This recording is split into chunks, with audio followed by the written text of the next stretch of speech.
Pedro, capítulo 2, verso 1, el apóstol, después de hablar acerca de la manifestación de la gracia de Dios en nuestra vida, habiendo renacido por la palabra para una esperanza viva, él viene y nos instruye sobre cómo tenemos que vivir. Y entonces él dice o escribe esto: desechando pues toda malicia, todo engaño, hipocresía, envidias y todas las detracciones, desead como niños recién nacidos la leche espiritual no adulterada, para que por ella crezcáis para salvación, si es que habéis gustado la benignidad del Señor, acercándoos a Él piedra viva, desechada ciertamente por los hombres, mas para Dios escogida y preciosa. Vosotros también, como piedras vivas, sed edificados como casa espiritual y sacerdocio santo, para ofrecer sacrificios espirituales aceptables a Dios por medio de Jesucristo. Amén. Es toda la porción que vamos a cubrir en lo que vamos a meditar en esta noche. Prácticamente el apóstol Pedro está llamando la atención de los creyentes hacia un cambio de vida que tiene un propósito, una finalidad. El apóstol Pedro menciona qué es lo que hay que desechar, qué es lo que hay que anhelar para poder cumplir con un propósito. Entonces es muy importante que prestemos atención al verbo del verso 1, desechando. Prestemos atención al verbo del verso 2, desead o deseando, porque aquí se nos habla de hacer a un lado algunas cosas y de atraer hacia nosotros otras cosas. Luego menciona en el verso 4 otro verbo que es acercándoos. Tenemos que acercarnos a Él. Y luego en el verso 5 se nos habla del propósito o la finalidad de cambiar de vida. Y es que nosotros podamos crecer como casa espiritual y como sacerdocio santo. Y en este punto déjeme decirle lo siguiente antes de desarrollar la meditación de esta noche. Yo quiero que usted sepa que yo invito a algunos pastores para poder predicar la palabra, porque yo creo que nosotros necesitamos lo que otros tienen. Amén. Yo creo firmemente como miembros del cuerpo que necesitamos lo que otros pastores tienen, la experiencia o el conocimiento mayor o menor. Necesitamos a nuestros hermanos. Pero también yo creo que nuestros hermanos que vienen necesitan lo que nosotros tenemos. Y entonces hay algo que los ministros tienen que llevarse. Quiero que ponga eso en su mente y en su corazón. Hay algo que los ministros tienen que llevarse de este lugar cuando vienen a predicar. Y eso está conectado con el conocimiento que usted tiene, está conectado con el estilo de vida o de conducta dentro de la iglesia, está conectado con nuestra adoración. Entonces yo quiero que usted sepa eso. Cuando la gente viene a la iglesia, va a traer algo y se va a llevar algo. Y de usted depende qué se van a llevar. Una mala impresión que ni les habló, una mala impresión porque se durmieron a la hora de la predicación, todos mudos y muertos que no dijeron amén, no traían Biblia y estaban con los brazos cruzados y con la canilla cruzada también. ¿Qué es lo que se van a llevar? Depende de usted. Amén. Quiero que tome responsabilidad sobre eso. Lo que ellos van a traer es su responsabilidad. Si traen una buena palabra, hemos tenido ministros como el hermano último que vino, el que era de allá por Israel, del Líbano, que a mí me dejó corto con la predicación. Si yo estaba esperando más la predicación y dijo amén, vamos a orar. Bueno, lo que él trajo fue la oración y la administración. Pero en cuanto a la oración, en cuanto a la enseñanza, nos quedamos cortos. Igual me pasó con Emilio. Yo pensé, vaya, después de esta corta introducción, vamos a la palabra. Y de repente ya había terminado. ¿A cuántos les pasó o piensan lo mismo? Porque los tengo mal acostumbrados, ¿verdad? A 1 hora y media de predicación. Pues eso va a cambiar. A partir de ahora termino a las 7:15. Cada uno tiene lo suyo. Amén. Y cada persona que venga a la iglesia va a traer lo que tiene y se va a llevar lo que hay en esta casa. Y yo lo que deseo con todo mi corazón que la gente se lleve de esta casa es el ejemplo de una congregación que adora al Señor con todo su corazón.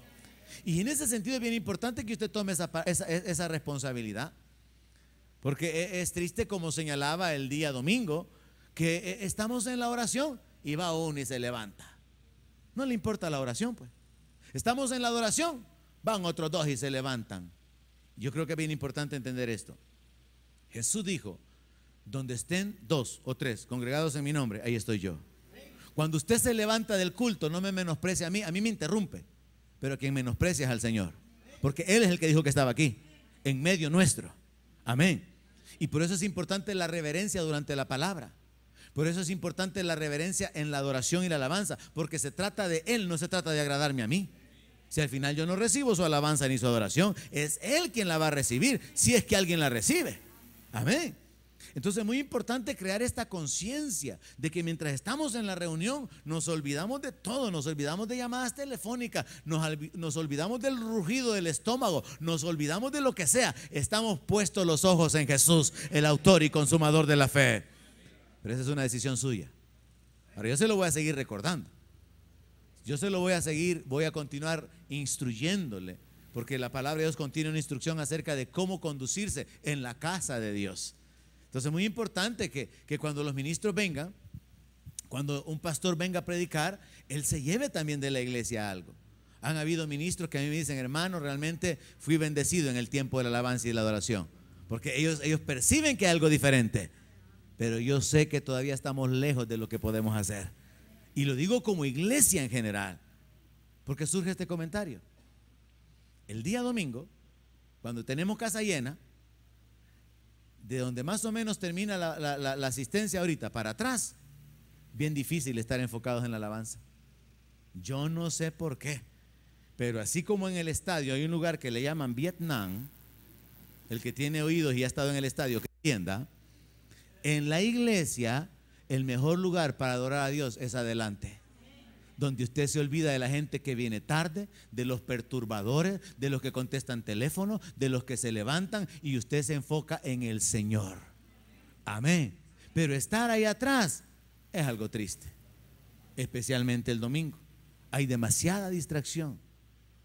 Y aunque haya un interés o una devoción de parte de algunos de poder meterse en la presencia de Dios, de una o de otra manera van a ser distraídos. Se requiere realmente una gran disciplina para olvidarse de todo y no ser perturbado por nadie. Así que por eso es que es bien importante el tomar la decisión de acercarse y de hacer a un lado cualquier carga, cualquier peso y acercarnos a la presencia del Señor por medio de la sangre de Jesucristo.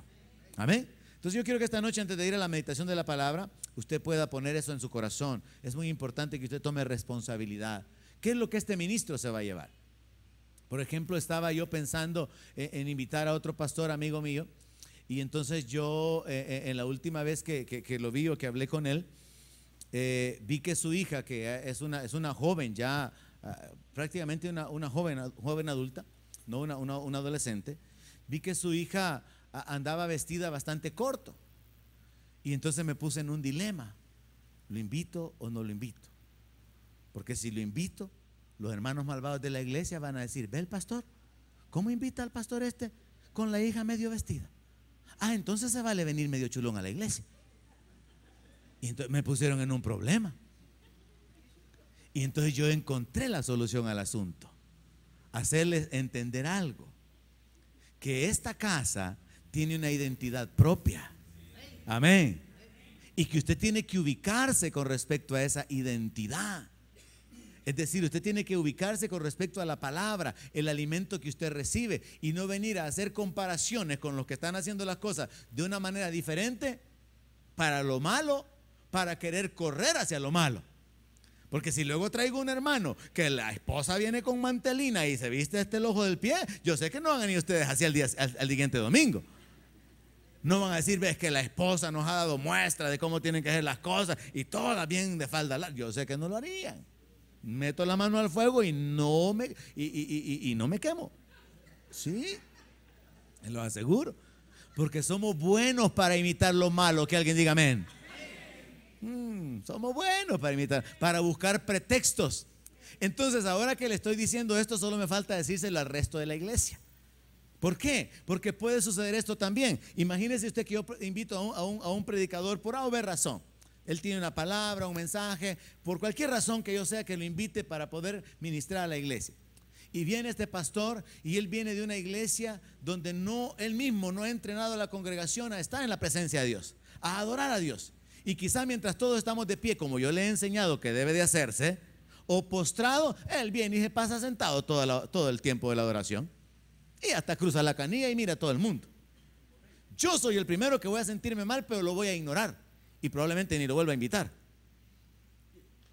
Pero él vino para traer algo y para llevarse algo.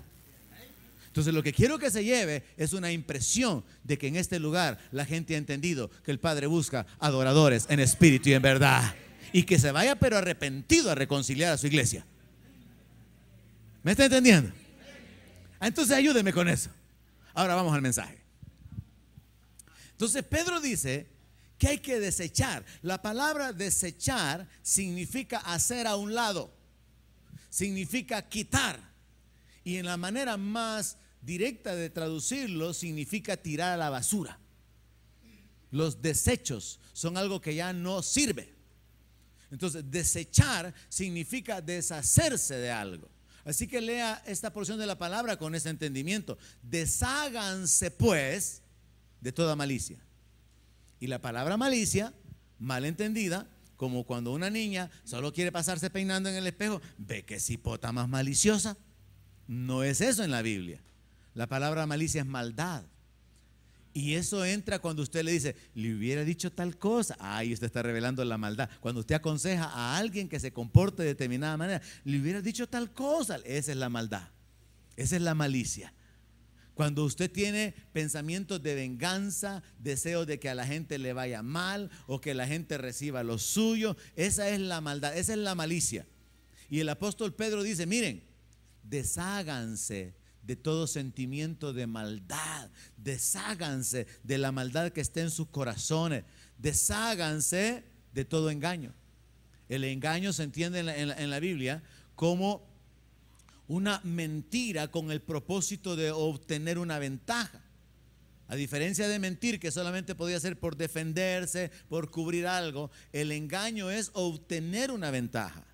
Entonces vivir como cristiano significa que hay que deshacerse de todo sentimiento de maldad. Y cuando usted tenga sentimientos de maldad, pídale perdón a Dios inmediatamente. Porque esos sentimientos de maldad vienen de contestar mal cuando a usted lo ofenden, por ejemplo. De desearle el mal a alguien, ojalá que se vaya a dar, dice. Y esa es la maldad que habita en nuestro corazón y la palabra nos manda a deshacernos de ella. Dice que hay que deshacernos de la hipocresía. Y la hipocresía es el fingimiento.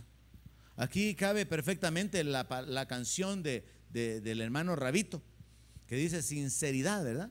Dios está pidiendo a su pueblo sinceridad. Porque realmente, mire, es importante que el amor sea sincero. Es importante que la fe no sea fingida. Es importante que un ministro sea verdadero. O sea, lo falso no sirve de nada. Entonces es necesario que haya sinceridad en el corazón del creyente, una actitud franca, abierta, no de fingimiento ni de engaño. Entonces el apóstol Pedro nos enseña que vivir como cristianos es deshacernos de la hipocresía. Es deshacernos de las apariencias, porque ahora tenemos muchos cristianos de apariencia. El apóstol Pablo creo que es el que escribió diciendo que en estos tiempos postreros habrían dificultades porque habrían muchos hombres con apariencia de piedad, pero que negarían la eficacia de ella, o sea, no la practicarían. ¿Cuántos pueden poner cara de buena gente? Casi todos, porque algunos la tienen tan mala que no la pueden cambiar. Pero casi todos pueden poner cara de buena gente.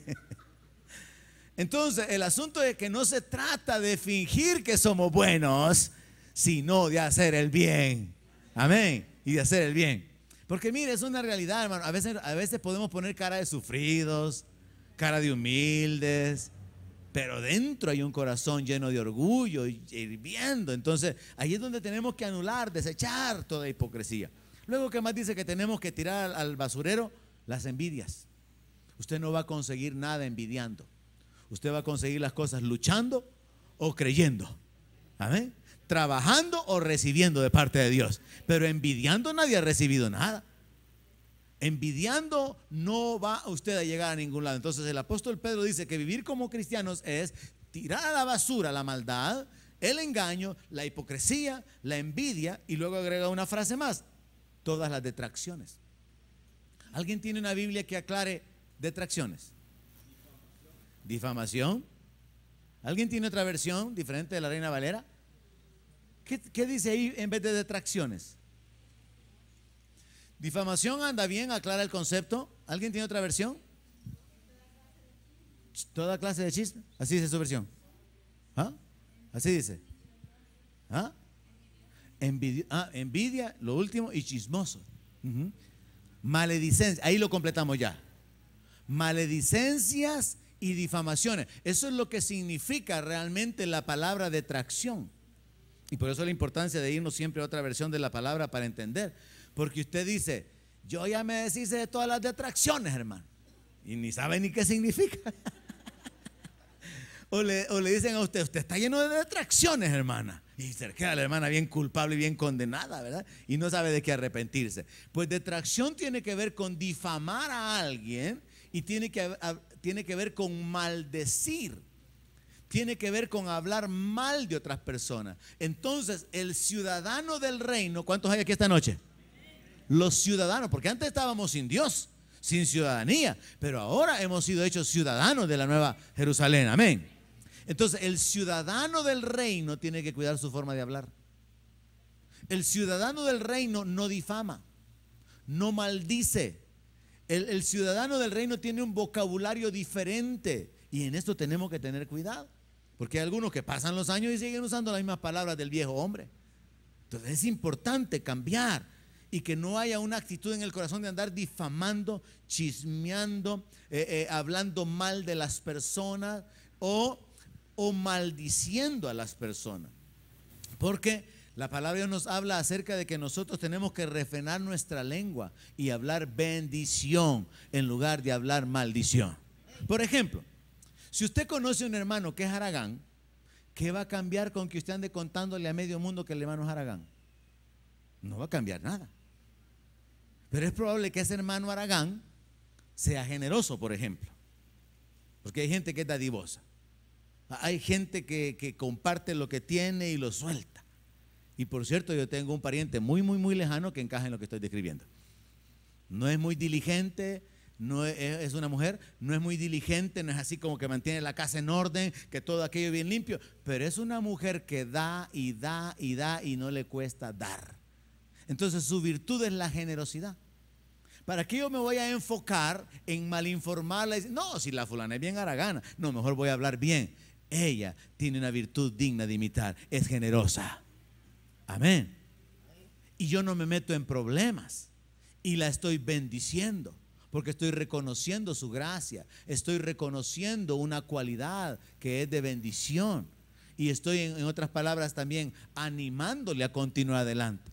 Pero usted anda hablando de la gente cosas malas y difamándolo, y hasta le agrega un poco más. Entonces el ciudadano del reino es llamado a desechar todo eso, a tirarlo a la basura. Verso 2 dice que hay que desear como niños recién nacidos la leche espiritual no adulterada.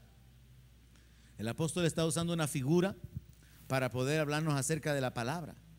La leche espiritual no adulterada nos habla de la doctrina, y dice que es responsabilidad mía el desear la leche, el tener hambre por la palabra, el tener hambre por la doctrina.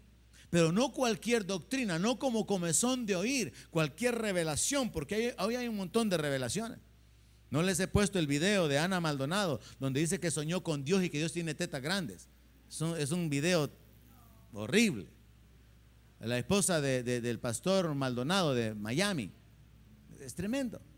Las revelaciones que hay ahora. Entonces no se trata de buscar revelaciones. No, se trata de anhelar la palabra que produce vida. Se trata de anhelar el discernimiento correcto de la sana doctrina. Y dice la palabra de Dios que es su responsabilidad desearla. Si usted no desea la palabra, por más que yo me desvele y predique, usted no va a aprender. Amén. Pero yo podría no desvelarme y usted lee más la Biblia y usted va a crecer. Amén. Es un asunto personal de que usted desee la palabra, de que usted de una manera individual vaya a las escrituras, saque sus propias notas, saque sus propias conclusiones, que usted en oración le pida al Señor que por su espíritu lo guíe hacia toda verdad y usted va a crecer en el conocimiento de la palabra. Porque son demasiados los cristianos que dependen de los mensajes de la iglesia para su vida espiritual. Y Jesús dijo de que no solo de pan viviría el hombre, sino de toda palabra que sale de la boca de Dios. Entonces es importante que así como buscamos el pan cada día, buscáramos el pan espiritual cada día. Y ahí es donde entra el asunto de la responsabilidad. Usted tiene que desear. ¿Cómo es un niño recién nacido? Deseando la leche. Llora, grita, desespera, reclama, patalea, muerde. ¿Qué hace un niño recién nacido cuando tiene hambre? Cualquier cosa que tenga que hacer. Cuando un niño tiene hambre, hasta los hombres le busca el pecho. ¿Verdad que sí? Porque está desesperado, tiene hambre. Pero hay muchos evangélicos que se pasan 15 días sin leer la Biblia y sin ir a la iglesia y están tan tranquilos. Están tan conformes. No están deseando la leche. Y esa es una responsabilidad que el apóstol Pedro pone sobre los ciudadanos del reino. Entonces un creyente o un cristiano vive deseando la palabra. ¿Para qué? Para crecer, para salvación. Bueno, ¿y que no ya somos salvos pues? Sí, pero hemos sido salvos en esperanza también. Pero este texto nos revela algo importante: crecer en la salvación. Y recuerde que la salvación no es solamente vida eterna, cuerpo glorificado. Salvación es prosperidad, salvación es salud, salvación es paz, salvación es habitar completamente provisto de todo. Entonces usted puede crecer para salvación en un sentido amplio a través del conocimiento de la palabra de Dios, apropiándose de todas las promesas. Por ejemplo, la primera cosa que se le enseña a un inconverso es que si acepta a Cristo, sus pecados serán perdonados y él tendrá vida eterna. Es lo primero que se le enseña a un inconverso, ¿verdad? Ahora luego se convierte en un hijo de Dios, que ahora tiene la esperanza de ser salvo y de que su cuerpo sea glorificado. Pero más adelante se le enseña que puede creer en su sanidad. Más adelante se le enseña que puede creer en caminar en autoridad. Más adelante se le enseña que Él es la justicia de Dios y que puede caminar en libertad porque el pecado no se va a enseñorear sobre su vida. Entonces uno va creciendo a través del conocimiento de la palabra de Dios. Amén. Entonces Pedro dice que tenemos que anhelar la palabra. Y aquí es donde está la clave de por qué unos crecen más que otros. Y eso sucede aún hasta con gemelos. Si usted conoce a algún par de gemelos, no siempre los gemelos crecen igual. Hay uno más cholotón que el otro. Pastor Adalberto tiene un par de gemelos. Uno es al que le dice Toto, ese gordo, parece oso. Y al otro le dice Chiqui, ese es delgadito. Y nacieron con un par de minutos de diferencia. Entonces, ¿cuál es la diferencia entre Toto y Chiqui? La misma diferencia entre usted y otro hermano. Que yo no sé si usted ha comido más o ha comido menos, o el otro ha comido más o ha comido menos. Esa es la diferencia espiritualmente hablando. Todos tenemos la misma posibilidad de crecer, pero no todos crecemos igual. ¿Por qué? Porque no todos deseamos la leche y no todos procuramos el alimento. Entonces esta es la segunda tarea o la segunda responsabilidad en base a esta porción de la palabra de cómo vive un cristiano. Ahora el apóstol agrega en el verso 3 la base para esto. Y es una base que no se puede hacer a un lado, hermano. Si es que habéis gustado la benignidad del Señor. ¿Cuántos han gustado la benignidad del Señor, hermano? Pedro está diciendo esto, mire, démosle vuelta. Si ustedes han gustado la benignidad, es decir, si ustedes han experimentado la benignidad de Dios, entonces desechen lo malo y anhelen la palabra. Amén. Pedro entonces está diciendo, si Dios ha mostrado la benignidad sobre su vida, sobre esa base, sobre esa realidad de que ustedes ya saben que Dios es benigno, entonces desechen todas aquellas cosas del viejo hombre y anhelen crecer a través del conocimiento de la palabra de Dios. Y por cierto, un detalle, No sé cuántos se han detenido a considerar que en Gálatas 5, cuando se nos habla del fruto del Espíritu, se menciona bondad, benignidad, y son dos cosas diferentes. Y cuando se habla entonces de la diferencia entre uno y otro, podemos llegar a comprender que la benignidad es más grande que la bondad, porque la benignidad actúa sin que haya razón para hacer el bien, o aunque haya razón para hacer el mal. Pero la bondad es la reacción ante un estímulo de algo que ha sido agradable. Entonces, usted es bueno con los que son buenos con usted, pero usted es benigno con aquellos que no son buenos con usted, porque la benignidad va más profunda. Entonces mire qué interesante que Pedro no dice ustedes han probado la bondad de Dios, sino la benignidad. O sea que esto nos lleva a la gracia, porque la gracia da sin que se merezca algo.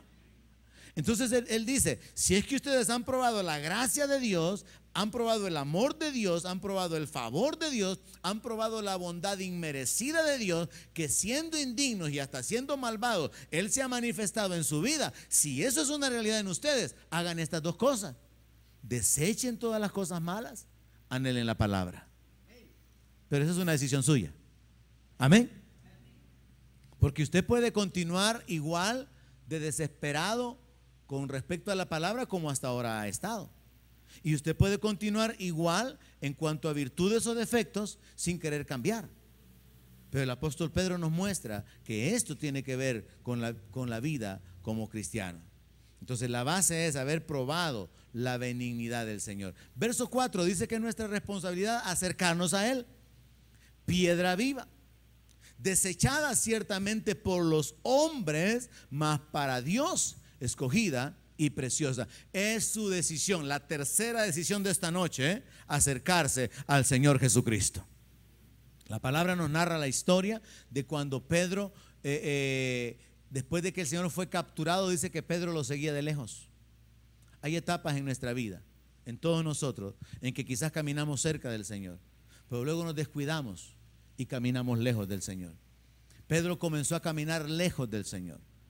Pedro comenzó a distanciarse del Señor y al final terminó negándolo, terminó maldiciendo, terminó apartándose. Ahora Pedro, que entiende eso, nos habla acerca de la importancia de acercarnos al Señor. Esto nos habla de comunión.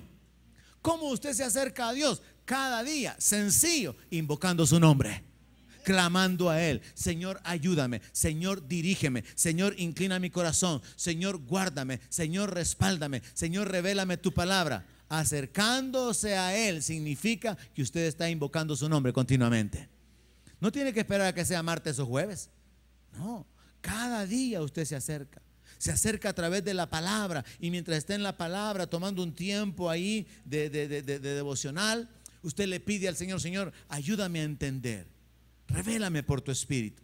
Entonces es una determinación propia, y es la tercera acción que encontramos en esta porción de la palabra. Verso 5: ustedes también, como piedras vivas, sean edificados como casa espiritual y sacerdocio santo, para ofrecer sacrificios espirituales aceptables a Dios por medio de Jesucristo. Yo creo que aquí, en este punto, yo quiero seguir empujando a la iglesia con respecto a esto, porque yo creo que es la razón de ser de la iglesia, es decir, del cuerpo de creyentes. Nosotros tenemos que crecer para poder convertirnos en un templo, en una habitación para Dios. Ya lo somos, pero el Señor tiene que habitar ampliamente en nuestra vida. Eso significa que Él va tomando control de todas las áreas de nuestra vida, y vamos gradualmente rendiendo todo al señorío de Cristo. Porque hay, por ejemplo, personas que el área económica, esas no la rinden al Señor. Se reservan el manejo de las finanzas, no bajo el señorío de Cristo. Hay personas que el área emocional, esas se la reservan para ellos. No, que Dios no se vaya a meter con que no tiene que escoger a un novio filisteo. No, eso es del corazón. Porque cuando el amor llega así de una manera que uno no tiene la culpa. Entonces que ahí Dios no se... No. Ah, que bien saben de qué estoy hablando, ¿verdad? Que han andado por ahí por el mundo, ¿verdad? Ajá. Entonces, se necesita establecer esta verdad, hermano. El cristiano, en términos generales, tiene que tener una meta, y esa meta es crecer como habitación, como templo, como casa espiritual, lo cual significa someter todas las áreas de su vida a su señoría. Amén. No sé cuántos recuerdan que este edificio tenía 3 plantas. Cuando nos pasamos a este lugar, el dueño del local dijo: voy a rentarle 2 plantas, la tercera planta es mía. Y él tenía ahí arriba un montón de tela de tapizar, tenía un montón de cosas guardadas, y nosotros no podíamos usar la tercera planta. Así es como viven muchos creyentes. Dios no tiene acceso a ciertas áreas de su vida. Dios no tiene acceso a todo. Él no es el Señor de todo.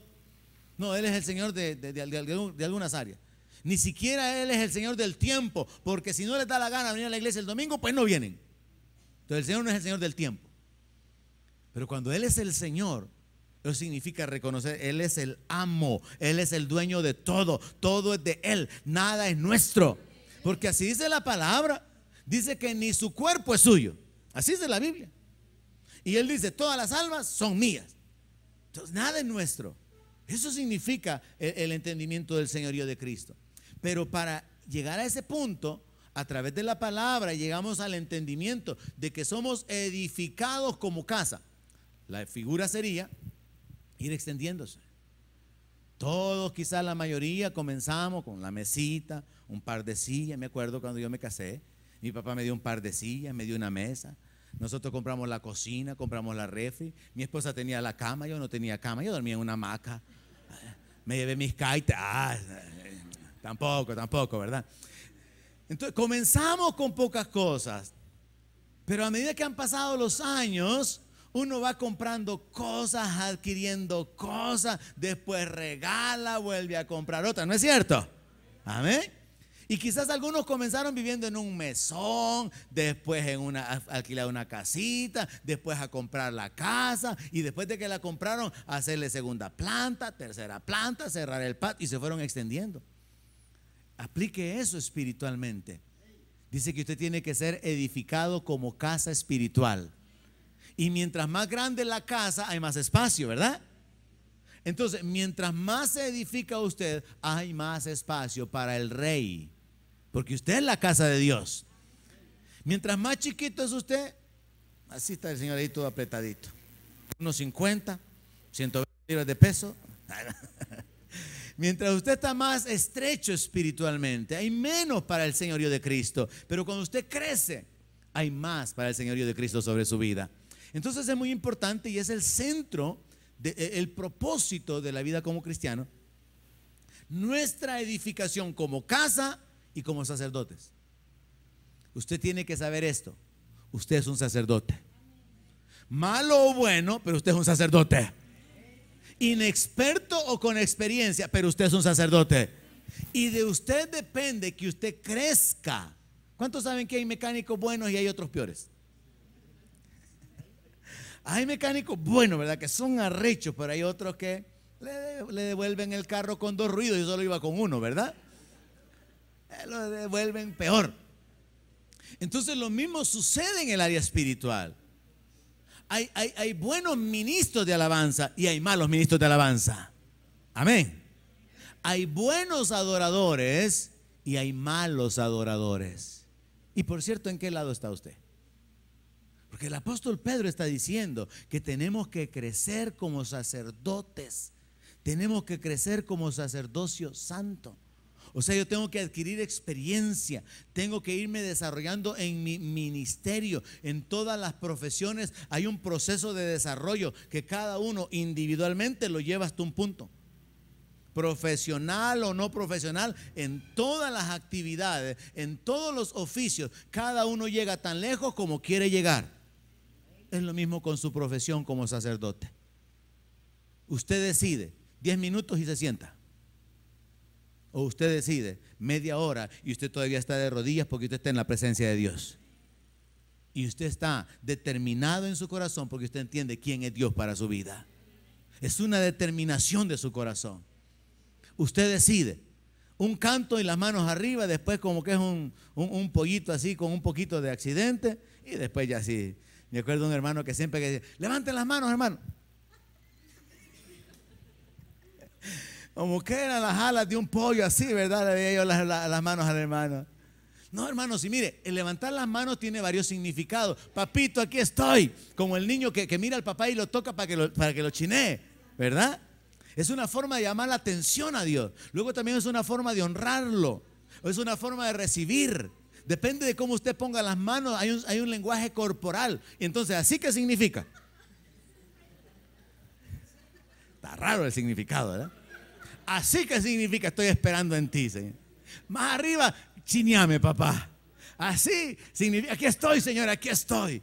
Es una forma de llamar la atención al Padre. Amén. Pero tenemos que crecer para desarrollar nuestro sacerdocio. Amén.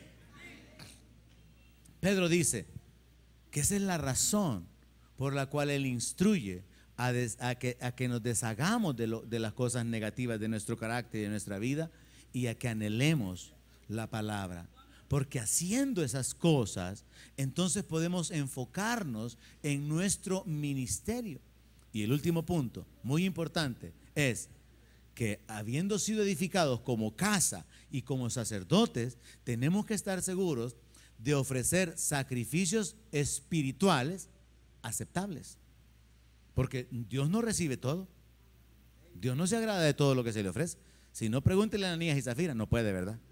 Y ni lo mando a preguntarlo porque lo estoy mandando donde ellos están. Tampoco, ¿verdad? Entonces, pero Dios no recibió lo que Ananías le trajo. A Dios no le agradó lo que trajo Caín. A Dios no le agradó lo que trajo Nadab y Abiú, los hijos de Aarón. Entonces Dios no recibe todo lo que se le ofrece. Entonces Pedro, sabiendo esto, dice, miren, ustedes tienen que crecer. Crezcan como casa espiritual.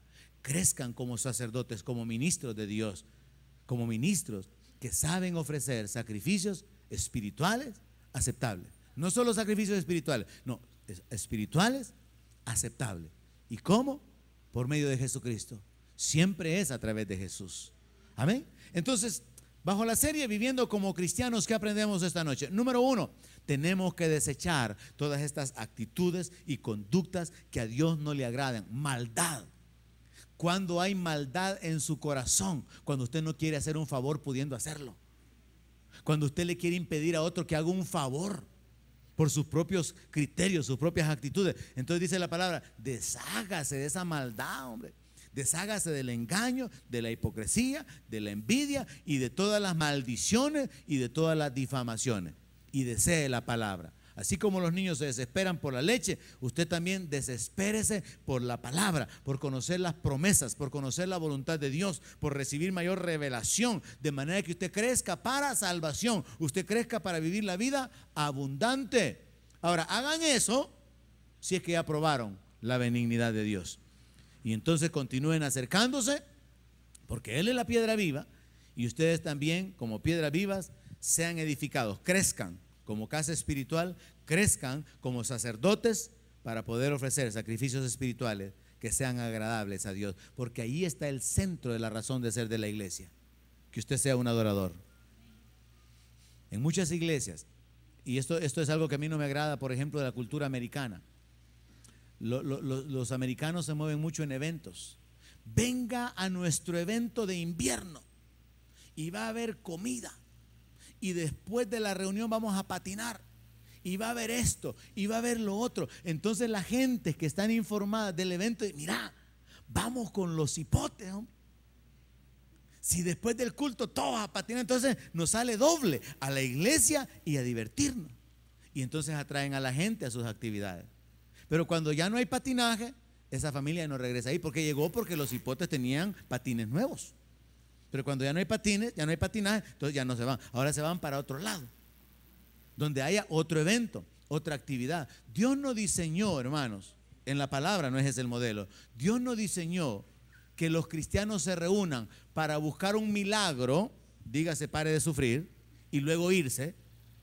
Dios no diseñó que los cristianos se reúnan para una comilona y luego desaparecer, celebrar reuniones de papá, de mamá y luego irse. No, Dios diseñó que la iglesia es una comunidad donde las familias están unidas, donde van creciendo en lo económico, van creciendo en lo espiritual, van creciendo en lo social. Juntos, la iglesia es una comunidad. Y de ahí la importancia de que usted permanezca unido a todos aquellos que pertenecen a la iglesia.